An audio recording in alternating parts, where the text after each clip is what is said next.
नमस्कार दोस्तों, TET classes with Sneha में आपका स्वागत है। दोस्तों, आज की क्लास में प्रकृतिवाद के बारे में पढ़ेंगे, देखेंगे और समझेंगे। आइए क्लास शुरू करते हैं। क्लास शुरू करने से पहले यदि आप चैनल पर नए हैं तो चैनल को सब्सक्राइब ज़रूर करिएगा, लाइक और शेयर करना तो बिल्कुल मत भूलिएगा। आइए क्लास शुरू करते हैं दोस्तों। प्रकृतिवाद, नेचुरलिज्म के बारे में पढ़ेंगे। प्रकृतिवाद पाश्चात्य दर्शन की प्राचीनतम विचारधारा है। प्रकृतिवाद अपने शुद्ध रूप में वैज्ञानिक विचारधारा पर केंद्रित है। यह विचारधारा केवल भौतिक ब्रह्मांड में आस्था रखती है या प्रकृति को सर्वोत्तम सत्ता के रूप में स्वीकार करता है। यह अध्यात्म को किसी भी प्रकार कोई महत्व नहीं देता है। प्रकृतिवाद प्रकृति को मूल तत्व मानता है। इस दर्शन के अनुसार प्रत्येक वस्तु प्रकृति से जन्म लेती है और फिर उसी में विलीन हो जाती है। प्रकृतिवाद के अनुसार प्राकृतिक पदार्थ एवं क्रियाएं ही सत्य हैं। प्रकृतिवाद का अर्थ और परिभाषाएं देख लेते हैं। प्रकृतिवाद का अर्थ एवं परिभाषाएं। Meaning and definition of naturalism. प्रकृतिवाद शब्द में प्रकृति शब्द का दो अर्थों में प्रयोग किया गया है। पहला भौतिक प्रकृति, दूसरा मानव प्रकृति। प्रकृति की समस्त विश्व की रचनाकार, प्रकृति ही समस्त विश्व की रचनाकार व पालनहार है। प्रकृति ही नियम है और वही नियंता भी। प्रकृति ही साधन है और वही साध्य भी। प्रकृति ही आदि है और प्रकृति ही अंत भी। थॉमस और लैंग के अनुसार देख लेते हैं। इनके अनुसार क्या है प्रकृतिवाद? प्रकृतिवाद आदर्शवाद के विपरीत मन को पदार्थ के अधीन मानता है और यह विश्वास करता है कि अंतिम वास्तविकता भौतिक है। अंतिम वास्तविकता भौतिक है, आध्यात्मिक है। ब्राइस कहते हैं प्रकृतिवाद एक प्रणाली है और जो कुछ आध्यात्मिक है उसका बहिष्कार ही उसकी प्रमुख विशेषता है। प्रकृतिवाद के मूल सिद्धांत देख लेते हैं। Fundamental principle of naturalism. यह भौतिक संसार ही सत्य है। ब्रह्मांड की रचना एक प्राकृतिक क्रिया है। मनुष्य संसार की सर्वोत्कृष्ट एवं सर्वश्रेष्ठ रचना है। प्रकृति अंतिम सत्ता या वास्तविकता है। इस सृष्टि का निर्माण वस्तु या तत्व से हुआ है। प्रकृति में धर्म व ईश्वर का कोई स्थान नहीं है। प्रकृति के नियम अपरिवर्तनीय हैं। संसार का कर्ता या कारण दोनों स्वयं प्रकृति है। दोनों ही स्वयं, यहाँ पे गलत है, यहाँ पे स्वयं होगा दोस्तों। दोनों स्वयं प्रकृति है। संसार का कर्ता या कारण दोनों स्वयं प्रकृति है। प्रकृतिवाद का दृष्टिकोण पूर्णतः भौतिकवादी है। प्रकृतिवादी शिक्षा की विशेषताएं देख लेते हैं दोस्तों। Feature of naturalism. प्रकृतिवादी शिक्षा के क्षेत्र में उन सभी उद्देश्यों, पाठ्यक्रमों, शिक्षण विधियों अर्थात ऐसी पूरी शिक्षा प्रक्रिया के विरुद्ध है जो बालक के स्वतंत्र व स्वाभाविक विकास में बाधक बनती है। प्रकृतिवादी शिक्षा के क्षेत्र में उन सभी उद्देश्यों, पाठ्यक्रमों, शिक्षण विधियों अर्थात ऐसी पूरी शिक्षा प्रक्रिया के विरुद्ध है जो बालक के स्वतंत्र व स्वाभाविक विकास में बाधक बनती है। शिक्षा बालक के लिए है, बालक शिक्षा के लिए नहीं। इस विचार की ओर प्रकृतिवाद ने ही सबका ध्यान आकर्षित किया है। शिक्षा की प्रमुख विशेषता है बाल केंद्रित शिक्षा होनी चाहिए। प्रकृति का अनुसरण, पुस्तकीय ज्ञान का विरोध, निषेधात्मक शिक्षा, इंद्रिय प्रशिक्षण पर बल। छठा है मनोवैज्ञानिक सिद्धांतों पर बल। नेक्स्ट विशेषता है बालक की स्वतंत्रता पर आधारित शिक्षा। 8वीं विशेषता है सह शिक्षा पर बल। नवा है प्रगतिशीलता। और 10वीं विशेषता है न्याय, स्वतंत्रता व भ्रातृत्व का विकास। आइए एक एक पॉइंट को क्लियर करते हैं, देख लेते हैं।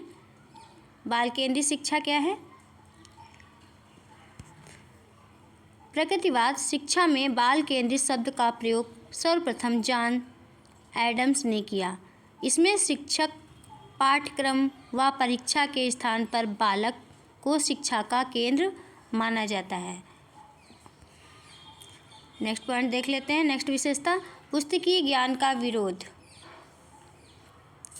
प्रगतिवादी पुस्तकीय शिक्षा को अनावश्यक मानते हैं। उनका मत है कि इस काल की सब शिक्षा का आधार करके सीखना, निरीक्षण और अनुभव होना चाहिए। प्रगतिवादी पुस्तकीय शिक्षा को अनावश्यक मानते हैं। क्या मानते हैं दोस्तों? अनावश्यक मानते हैं। उनका मत है कि इस काल की सब शिक्षा का आधार क्या होना चाहिए? करके सीखना, निरीक्षण और अनुभव होना चाहिए। नेक्स्ट विशेषता देख लेते हैं। निषेधात्मक शिक्षा।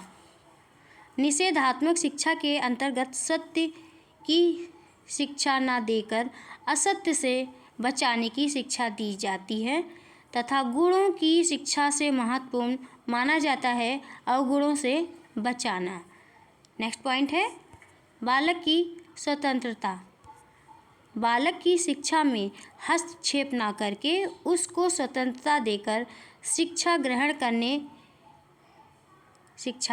करने का अवसर दिया जाना चाहिए। इसी कारण प्रगतिवादी शिक्षा में बालक को विद्यालय, कक्षालय, शिक्षक, पुस्तक, शिक्षण विधियों आदि के संबंध में पूर्ण स्वतंत्रता दी गई है। प्रगतिवाद तथा पाठ्यक्रम देख लेते हैं। प्रगतिवादी बालक को पाठ्यक्रम का आधार मानते हैं।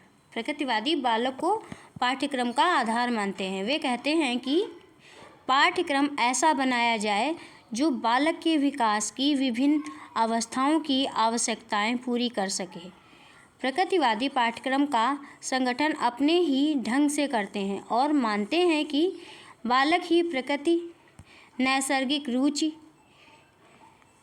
योग्यता, अनुभव व स्वाभाविक क्रियाओं के आधार पर ही पाठ्यक्रम का संगठन होना चाहिए। पाठ्यक्रम निर्माण के सिद्धांतों के संबंध में प्रगतिवादी विचारधारा इस प्रकार है।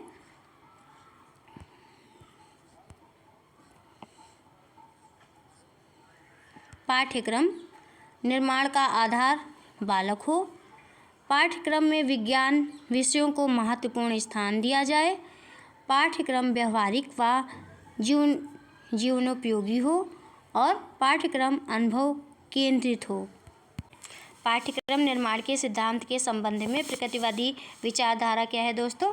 विचारधारा यही है कि पाठ्यक्रम निर्माण का आधार बालक हो। पाठ्यक्रम में विज्ञान विषयों को महत्वपूर्ण स्थान दिया जाए। पाठ्यक्रम व्यवहारिक व जीवनोपयोगी हो और पाठ्यक्रम अनुभव केंद्रित हो। प्रगतिवाद और शिक्षण विधियाँ। प्रगतिवादी बालक को ही समस्त शिक्षण प्रणाली का केंद्र बिंदु मानते हैं। रूसो का नारा है कि प्रकृति का अध्ययन करो और उसी पथ का अनुसरण करो जिसकी ओर वह संकेत करती है। प्रगतिवाद के अनुसार शिक्षण विधि की कुंजी प्रकृति है, ना कि वातावरण। रूसो तत्कालीन पुस्तकीय शिक्षण प्रणाली व रटने की विधि का घोर विरोधी था। इस प्रकार प्रगतिवाद ने जिन नवीन शिक्षण विधियों को जन्म दिया उनमें से प्रमुख कौन कौन सी हैं? करके सीखना, लर्निंग बाय डूइंग, अनुभव द्वारा सीखना, लर्निंग बाय एक्सपीरियंस, खेल द्वारा सीखना यानी खेल खेल में सीखना, लर्निंग बाय प्ले, ह्यूरिस्टिक पद्धति, ह्यूरिस्टिक मेथड। मॉन्टेसरी पद्धति, मॉन्टेसरी मेथड। निरीक्षण पद्धति, ऑब्जर्वेशन मेथड। और प्रत्यक्ष विधि, डायरेक्ट मेथड। ये क्या थी दोस्तों? ये नवीन शिक्षण विधियाँ थीं जिनको प्रकृतिवाद ने जन्म दिया। ये कुछ प्रमुख शिक्षण विधियाँ थीं। आगे देखते हैं प्रकृतिवाद और शिक्षक। प्रकृतिवाद और शिक्षक। रॉस के अनुसार यदि शिक्षक का कोई स्थान है तो वह पर्दे के पीछे है।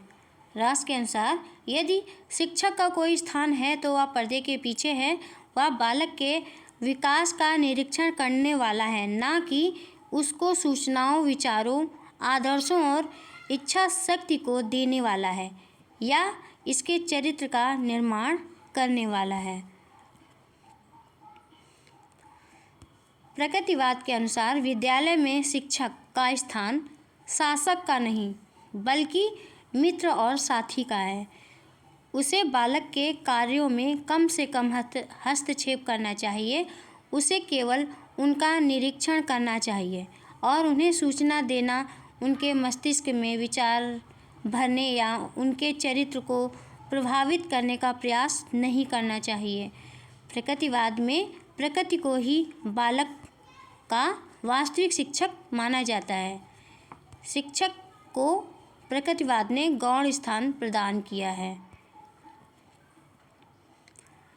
प्रकृतिवाद और बालक। प्रकृतिवादी बच्चे की प्रकृति, उसकी मूल प्रवृत्तियों, रुचि, रुझान, योग्यताओं और आवश्यकताओं का पूरा ध्यान रखते हैं और बालक को वही सिखाते हैं जिसके वह योग्य है और जिसके सीखने में वह रुचि दिखाता है। ये बालक का स्थान है प्रकृतिवाद में। प्रकृतिवाद और अनुशासन। रूसो के अनुसार बच्चों को कभी दंड नहीं दिया जाना चाहिए। रूसो कहते हैं बच्चों को कभी दंड नहीं दिया जाना चाहिए। स्वतंत्रता ना कि शक्ति सबसे बड़ी चीज़ है। शक्ति सबसे बड़ी चीज़ नहीं है, वो स्वतंत्रता को ही सबसे बड़ी चीज़ मानते हैं। स्पेंसर लिखते हैं, जब कोई बालक गिर जाता है अथवा मेज से सिर टकरा जाता है तो उसे कष्ट का अनुभव होता है, जिसकी याद उसे अधिक सावधान बनाती है और इस प्रकार के अनुभवों को दोहराने से वह अंत में अपनी गलतियों से उपयुक्त निर्देशन का अनुशासन प्राप्त करता है। इस प्रकार स्पेंसर द्वारा प्रतिपादित सुख दुख का सिद्धांत के अनुसार बालक के बुरे कार्यों का दंड उसे प्रकृति द्वारा अवश्य ही मिलता है। उसे स्वयं दंड ना देकर प्रकृति दंड के द्वारा अनुशासित होने दिया जाए। प्रकृतिवाद में विद्यालय का क्या स्थान है दोस्तों?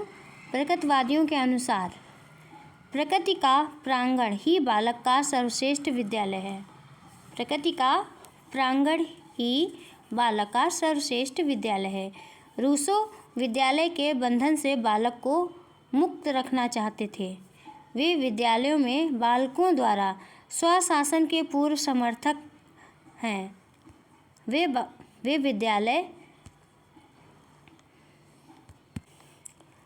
विद्यालयों में सहशिक्षा का समर्थन करते हैं। विद्यालय प्रकृति नियमों पर आधारित होने चाहिए। विद्यालयों में स्वयं विभाग लचीला होना चाहिए। विद्यालयों में समय विभाग लचीला होना चाहिए। ये थे प्रकृतिवाद के इम्पोर्टेंट पॉइंट्स। मिलते हैं नेक्स्ट टॉपिक के साथ नेक्स्ट क्लास में। Thank you for watching this video.